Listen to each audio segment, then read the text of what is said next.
নমস্কার সবাইকে। আজকে আছে আমি পৃথিবীর ইতিহাসে এক আশ্চর্যজনক জায়গা পানামা খাল বা পানামা ক্যানেল। কিছুক্ষণ আগে আমি ছিলাম প্রশান্ত মহাসাগরে, আর কয়েক ঘন্টার মধ্যেই চলে যাবো প্যাসিফিক মহাসাগরে। তো আপনাদের দেখাই কিভাবে যাচ্ছি আর কি। পৃথিবীর ইতিহাসে ইঞ্জিনিয়ারদের অবিশ্বাসজনক কাজ হলো এই পানামা ক্যানেল। এটা খুব পৃথিবী বিখ্যাত, আর এটা তৈরি করা হয়েছে 1914 সালে, আজ থেকে প্রায় 100 বছরের বেশি। আজকের আবহাওয়াটা একটু অন্যরকম, বৃষ্টি হচ্ছিল কিছুক্ষণ আগে, এখনও টিপটিপ করে বৃষ্টি পড়ছে। এই দেখুন, এগুলোকে বলা হয় ক্যানেল। এই যে খালগুলো, এখন আমাদের জাহাজকে না ক্যানেলের ভেতরে ভর্তি করা হয়েছে, আর জল দিয়েও ভর্তি করছে। দেখুন জল দিয়ে ভর্তি করার ফলে জাহাজটা আস্তে আস্তে উপরের দিকে উঠে যাবে। এর কারণ হলো সমুদ্রপৃষ্ঠ থেকে এর উচ্চতা হচ্ছে 26 মিটার। 26 মিটার জাহাজটাকে উঁচুতে তোলা হয় এই চ্যানেল বা ক্যানেলের দ্বারা।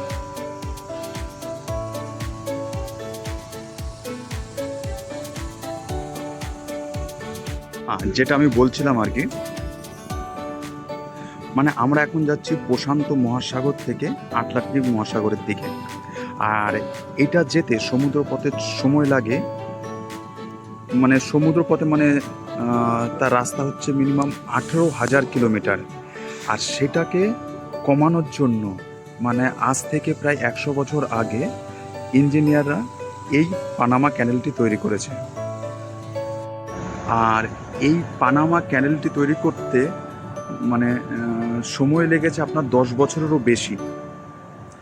আর এটা তৈরি করার দায়িত্ব নিয়েছিল প্রথমে ফরাসি গভর্নমেন্ট, কিন্তু তারা ফেলিয়ার হয়ে যায়। তাদের মধ্যে অনেক কর্মচারী, ওই সময়তে ধরুন 20 থেকে 25,000 কর্মচারী, তারা খুব অসুস্থ হয়ে পড়ে। তখন তাদের মধ্যে ইয়েলো ফিভার নামে একটা জ্বর শুরু হয়ে যায়, তার জন্য তারা সেটা কমপ্লিট করতে পারেনি, অর্থনৈতিকভাবে খুব ফেলিয়ার হয়ে যায়। তারপর এর দায়িত্ব নেয় আপনার আমেরিকান গভর্নমেন্ট। এটা তৈরি করে 1914 সালে। এখন বৃষ্টি হচ্ছে এখানে, খুব ক্লাউডি। ইঞ্জিনিয়ারদের মাথায় কত বুদ্ধি!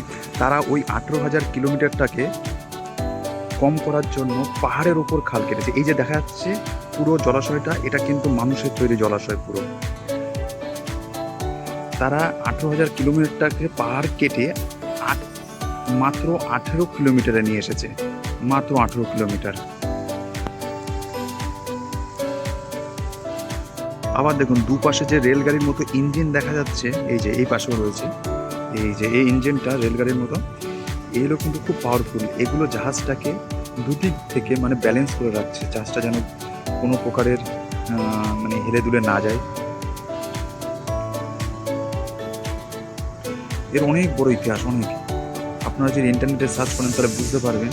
আর এখন এখানে বৃষ্টি হচ্ছে, তো আমি বৃষ্টির মধ্যে ভিজে ভিজে চেষ্টা করছি যে ভিডিওটা করার জন্য।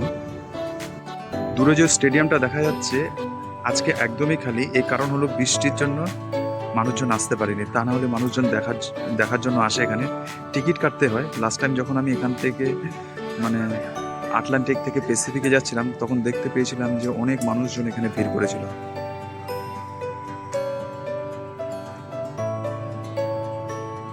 এই দেখুন পাহাড়ের ওপর একটা পুরো শহর, আর এটা পুরো মানুষের তৈরি। দেখুন এখন আস্তে আস্তে জাহাজটার সামনের দিকে এগিয়ে যাচ্ছে। লক সিস্টেম, জাহাজটাকে পাহাড়ের মতো উঁচুতে তোলা হয় এই লকের দ্বারা। আর যেটা 26 মিটার উঁচু, ইঞ্জিনিয়ারদের পক্ষে এটা সম্ভব হয়নি, সমুদ্র সমান খালটাকে তৈরি করার জন্য। তার জন্য তারা তৈরি করেছে পাহাড়ের ওপরে খালটা। এই পাশে একটা রয়েছে চ্যানেল, একদিক দিয়ে শিপ আসার জন্য আরেক দিক দিয়ে শিপ যাবে। তার হলো একটা লাইন হচ্ছে আপনার প্যাসিফিক থেকে আটলান্টিক, আরেকটা হচ্ছে আটলান্টিক থেকে প্যাসিফিকে যাওয়ার জন্য। এখন আমরা যাচ্ছি আস্তে আস্তে আটলান্টিক মহাসাগরের দিকে। এখানে লেখাও রয়েছে ক্যানেল দি পানামা, এটা হচ্ছে এখানকার ফ্ল্যাগ।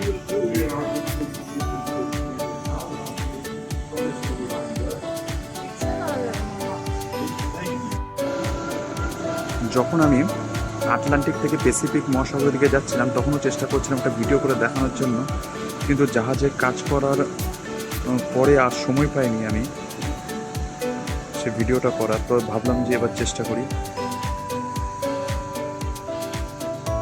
এগুলো বন্ধ হচ্ছে আর কি, এগুলো দেখার জন্য জাহাজে দূর দূর থেকে মানুষ আসে দেখার জন্য।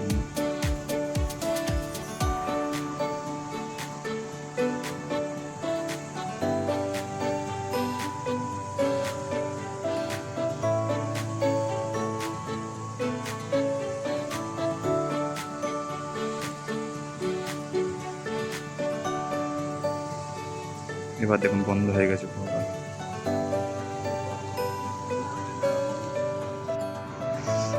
আজ এখানে বৃহস্পতিবার, আর সন্ধ্যের টাইম হচ্ছে এখানে 6টা 10।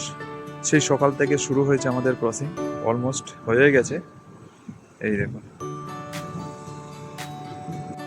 একটা জিনিস এখানে লক্ষ্য করেছেন, এই দেখুন এই জাহাজটা কতটাই ওপরে, মানে আমাদের জাহাজ থেকে অনেকটাই ওপরে। তা এই যে আমাদের জাহাজটা যেখানে ছিল তার থেকে জল মানে হচ্ছে বের করে দেওয়ার ফলে জাহাজটা নিচের দিকে আস্তে আস্তে নেমে গেছে আর সামনের দিকে এগিয়ে যাচ্ছে। আর আমি যে ভিডিওটা করছি এটা ঠিক জাহাজের পেছন থেকে।